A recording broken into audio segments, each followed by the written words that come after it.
La lutte contre la cybercriminalité, voilà le thème dont on va parler tout de suite avec mes invités. Bonjour Raphaël Marichet. Bonjour. Bienvenue, vous êtes directeur sécurité Europe du Sud chez Palo Alto Networks, et vous êtes venu accompagné de Laurent Lemaire, bonjour. Directeur commercial France chez Orange Cyberdéfense. Bonjour.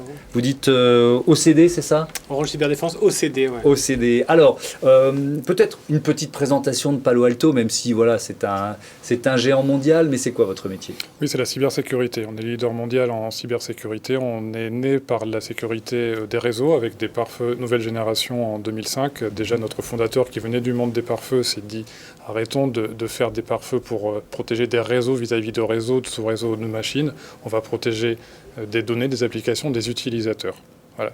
Et puis depuis quelques années, on s'est massivement étendu sur d'autres spectres, la sécurité du cloud, l'automatisation et le machine learning. C'est quoi, si on doit faire, peut-être je vous posais la question à l'un à l'autre, mais un constat de la situation de la cybercriminalité aujourd'hui, vous diriez quoi?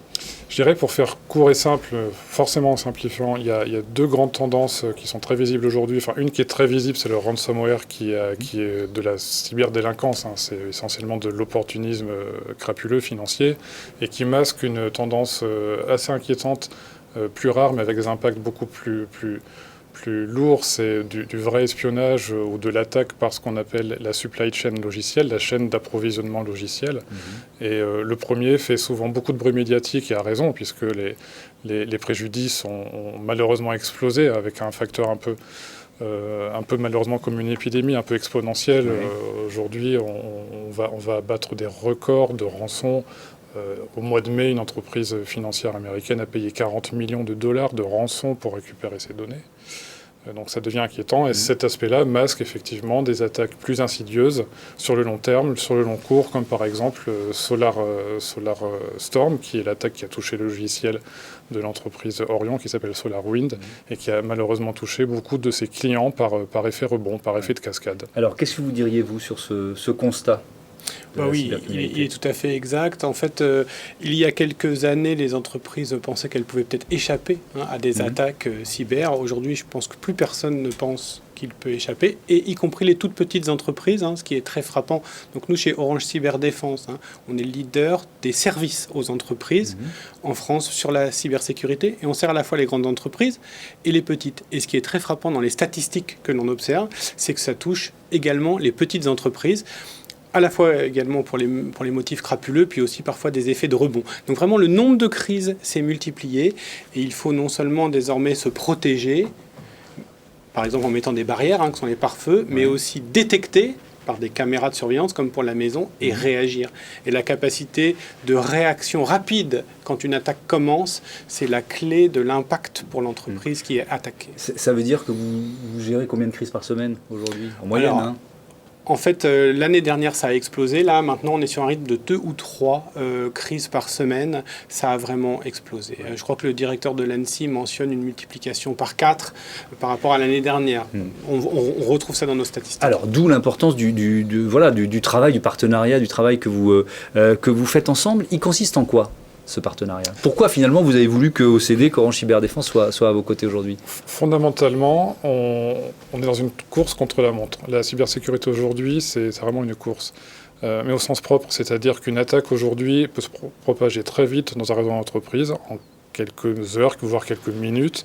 Et on a des outils logiciels que nous développons. Donc nous, on est un éditeur de logiciels. On développe des outils qui vont observer ce qui se passe sur le réseau et prendre des décisions d'isolement de certaines parties, par exemple, qui sont infectées, un peu comme dans le Covid. On va détecter, tracer et isoler des zones qui sont infectées et permettre à l'humain, après, de prendre des décisions qui vont être plus liées au business, c'est-à-dire est-ce que je sacrifie une activité pour en protéger une autre? Et c'est là qu'intervient ce qu'on appelle le service manager, donc avec des humains derrière qui vont piloter, mettons, un véhicule, un avion, à partir d'un ordinateur de bord qui va les aider. Nous, on fournit l'ordinateur de bord, et derrière, il y a des humains qui pilotent la machine. Et c'est là qu'intervient le partenaire. Et on peut citer un cas d'école.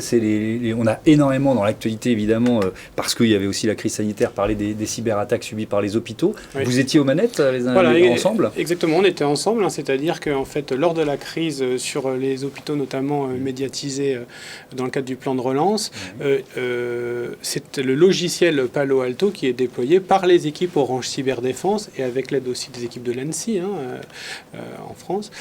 Mais donc, ce sont nos équipes Orange Cyberdéfense qui ont l'expertise, qui ont la compétence et qui peuvent aider le client ou l'entreprise victime qui ne sait pas nécessairement manipuler ces outils à les déployer rapidement et en tirer tout le bénéfice. Donc, Orange Cyberdéfense, le partenariat avec Palo Alto, c'est d'être compétent sur les technologies, c'est de savoir les utiliser, les déployer à travers toute notre force. On a plus d'1 millier de personnes en France qui peuvent aider nos clients. Et là, si on continue sur ce cas d'école, il y a un hôpital qui est attaqué. C'est combien? C'est plusieurs métiers qu'il faut mobiliser en même temps. Combien de personnes?